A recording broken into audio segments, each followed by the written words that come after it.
मेरे YouTube channel में आप लोगों का स्वागत है। आज मैं आप लोग के सामने सीटेट और यूपी टेट के महत्वपूर्ण सेट को लेकर आया हूं और यह आपका बाल विकास से संबंधित है और इसमें कुछ प्रश्न ऐसे हैं जो कई बार पेपर में आए हुए हैं। इन्हीं सेट को आज मैं लेकर आया हूं। बहुत ही अच्छा सेट है और इस वीडियो को पूरा देखिएगा। और आज के सेशन को हम स्टार्ट करते हैं और यह क्वेश्चन बहुत ही अच्छा क्वेश्चन है, उसको लेकर के हम उपस्थित हैं। तो चलिए सेशन को स्टार्ट करते हैं दोस्तों। वह अवस्था जब बच्चा तार्किक रूप से वस्तुओं व घटनाओं के विषय में चिंतन प्रारंभ करता है, वह कौन सा है? आप लोग को बताना है। वो जो अवस्थाएं होती हैं, 4 अवस्थाएं हैं, लेकिन कौन सी अवस्था होगी उसको आप लोगों को बताना है। आप लोग बाल विकास पढ़े होंगे, इसमें यही से स्टार्टिंग होती है बच्चे की अवस्थाओं से लेकर के। ए आपका है औपचारिक संक्रियात्मक अवस्था, बी पूर्व संक्रियात्मक अवस्था, सी संवेदी प्रेरक अवस्था, डी मूर्त संक्रियात्मक अवस्था। तो इसका राइट आंसर होगा डी, मूर्त संक्रियात्मक अवस्था होगी। यह जो होता है, इस अवस्था में बच्चा चिंतन प्रारंभ करता है तार्किक रूप से और घटनाओं के बारे में चिंतन प्रारंभ कर देता है।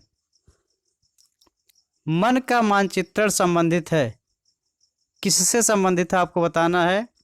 ए साहसिक कार्यों की क्रिया योजना से, बी बोध पढ़ाने की जो तकनीक से, सी मन की क्रियाशीलता पर अनुसंधान से, डी मन का चित्रण बनाने से।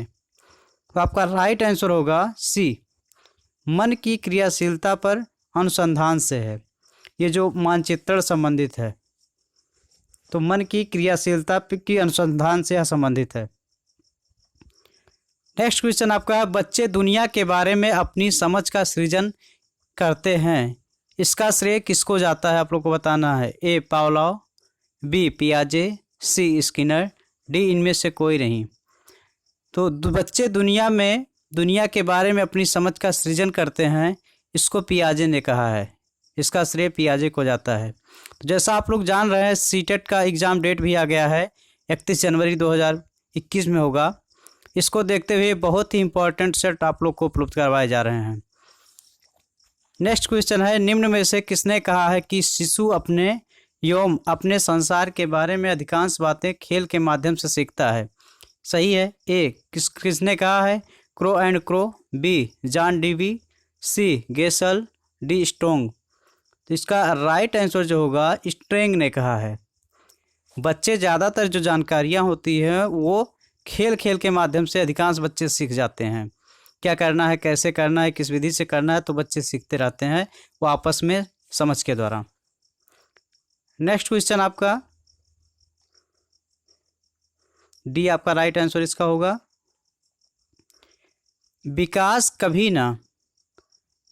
कभी ना समाप्त होने वाली प्रक्रिया है, यह विचार किससे संबंधित है? आपको बताना है। ए निरंतरता का सिद्धांत, बी अंतः संबंध का सिद्धांत, सी अंतःक्रिया का सिद्धांत, डी एकीकरण का सिद्धांत।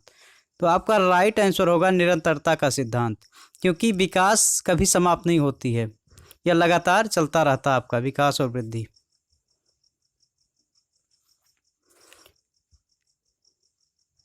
निम्नलिखित में से किस अवस्था में बच्चे अपने समवयस्क समूह के सक्रिय सदस्य हो जाते हैं?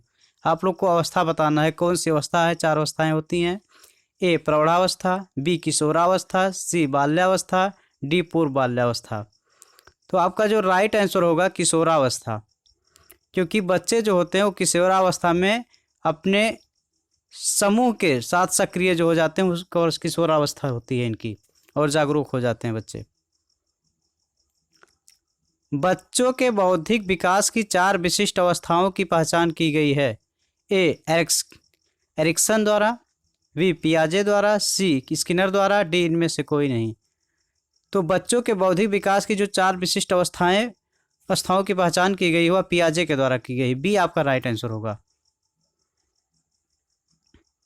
परिवार एक साधन है। ए औपचारिक शिक्षा का, बी दूरस्थ शिक्षा का, सी गैर औपचारिक शिक्षा का, डी औपचारिक शिक्षा का। आपका राइट आंसर होगा ए अनौपचारिक शिक्षा का साधन है। परिवार एक अनौपचारिक शिक्षा का साधन है। बहुत ही इम्पोर्टेंट वीडियो है और इसको आप लोग पूरा देखिएगा और ज़रूर देखिएगा और अपने मित्रों को लाइक, सब्सक्राइब एंड शेयर जरूर करवाइएगा, शेयर जरूर कीजिएगा। एक शिक्षक विद्यार्थियों में सामाजिक मूल्यों को विकसित कर सकता है। ए, महान व्यक्तियों के बारे में बोलकर। बी, उन्हें अच्छी कहानियाँ सुनाकर। सी, आदर्श रूप से बर्ताव कर। डी, अनुशासन की अनुभूति को विकसित कर। तो एक शिक्षक विद्यार्थियों में जो सामाजिक मूल्यों को विकसित करता है वह है आदर्श रूप से बर्ताव कर। उसके साथ आदर्श बर्ताव किया जाएगा तभी विद्यार्थियों में जो है सामाजिक मूल्य विकसित हो पाएगी। एक शिक्षक के लिए सबसे महत्वपूर्ण क्या है आपको बताना है। कक्षा में अनुशासन बनाए रखना ए। बी, एक सुवक्ता होना। सी, विद्यार्थियों की कठिनाइयों को दूर करना। डी, कक्षा में समानुवर्ती होना। तो आपका राइट आंसर होगा विद्यार्थियों की कठिनाइयों को दूर करना, क्योंकि एक शिक्षक का जो कार्य होता है वह बच्चों को पढ़ाना होता है। उनकी कोई भी समस्या होती है तो उसको सॉल्व करना होता है। बच्चे को ध्यान में रखते हुए कार्य किया जाता है। असंगठित घर से आने वाला बच्चा सबसे अधिक कठिनाई का अनुभव करेगा। ए, सुनिर्मित पाठों का। बी, अभ्यास पुस्तिकाओं में। सी, नियोजित निर्देश में। डी, स्वतंत्र अध्ययन में। जो असंगठित घर से बच्चा आता है वह स्वतंत्र अध्ययन में ज़्यादा अधिक उसको कठिनाई होती है। डी आपका राइट आंसर होगा, क्योंकि उसके लिए कुछ नियमित नहीं होता, इसलिए उसको दिक्कत होती है। चरित्र का विकास होता है ए, इच्छा शक्ति द्वारा। बी, नैतिक द्वारा। सी, वर्ताव एवं व्यवहार द्वारा। डी, ये सभी। तो आपको बताना है चरित्र का विकास जो होता है ये सबके द्वारा होता है। आपका डी राइट आंसर होगा। इच्छा शक्ति द्वारा भी होता है, नैतिकता द्वारा भी होता है, वर्ताव एवं व्यवहार द्वारा भी होता है। तो ऐसे अच्छे चरित्र का विकास होता है। शिक्षक का बर्ताव होना चाहिए। अब शिक्षक कहा गया, शिक्षक किस तरह से होना चाहिए, इसका व्यवहार कैसा होना चाहिए। प्रशासनात्मक ए। बी, निर्देशात्मक। सी, आदर्शवादी। डी, शिक्षाप्रद। तो एक टीचर जो होता है, एक अध्यापक जो होता है वो आइडल होता है, यानी आदर्शवादी, आदर्श होता है और बच्चों के साथ आदर्श का व्यवहार करता है। यदि कोई विद्यार्थी आपका सम्मान नहीं करता है तो आप क्या करेंगे। टीचर के बारे में बच्चों से कहा गया है। उसे डांटेंगे। बी, उसकी उपेक्षा करेंगे। सी, परीक्षा में कम अंक देंगे। डी, इनमें से कोई नहीं। यदि कोई विद्यार्थी आपका सम्मान नहीं करता है तो उसके साथ किसी भी तरह का व्यवहार नहीं करेंगे, इनमें से कोई नहीं। ना तो आप उसे डांट सकते हैं, ना उसकी उपेक्षा कर सकते हैं और ना ही उसको परीक्षा में कम अंक दे सकते हैं। वो उसकी समझ की बात होती है बच्चे की। तो डी आपका राइट आंसर उसका हुआ। किसी विद्यार्थी की सबसे महत्वपूर्ण विशेषता है ए, उत्तरदायित्व की अनुभूति। बी, आज्ञाकारिता। सी, सहभागिता। डी, ईमानदारी। आपका राइट आंसर बी होगा, आज्ञाकारिता। किसी विद्यार्थी की सबसे महत्वपूर्ण विशेषता है आज्ञाकारिता। नेक्स्ट क्वेश्चन आपका है, बुनियादी स्तर पर मातृभाषा में शिक्षा देना बेहतर है क्योंकि यह नियम भी है ऐसा। बच्चों में आत्मविश्वास का विकास करेगा। बी, प्राकृतिक वातावरण में बच्चों को सीखने में सहायता करेगा। सी, बौद्धिक विकास में सहायता करेगा। डी, अधिगम को सरल बनाएगा। तो आपका राइट आंसर भी होगा, बुनियादी स्तर पर मातृभाषा जो सिखाई जाती है बच्चों को, प्राकृतिक वातावरण में बच्चों को सीखने में सहायता करेगा और वहाँ के वातावरण पर भी निर्भर करता है बच्चा किस वातावरण में है। शिक्षा का उद्देश्य होना चाहिए, क्या होना चाहिए आपको ये भी बताना है। विद्यार्थियों में व्यावसायिक कुशलता का विकास करना ए। बी, व्यवहारिक जीवन के लिए विद्यार्थियों को तैयार करना। सी, विद्यार्थियों को परीक्षा के लिए तैयार करना। डी, विद्यार्थियों में सामाजिक जागरूकता का विकास करना। तो इसका राइट आंसर भी होगा, व्यवहारिक जीवन के लिए विद्यार्थियों को तैयार करना है, जो शिक्षा का उद्देश्य होता है। नेक्स्ट आपका है, खिलौना की आयु कहा जाता है। खिलौनों की आयु ए, पूर्व बाल्यावस्था को। बी, शैशवावस्था को। सी, उत्तर बाल्यावस्था को। डी, ये सभी।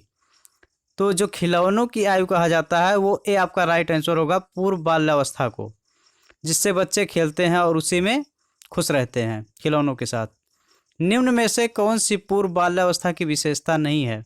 ए, दल समूह में रहने की अवस्था। बी, खेलने की अवस्था। सी, प्रश्न करने की अवस्था। डी, अनुकरण करने की अवस्था। तो आपका राइट आंसर होगा बी, खेलने की अवस्था। यह बाल्यावस्था से पूर्व की विशेषता नहीं है।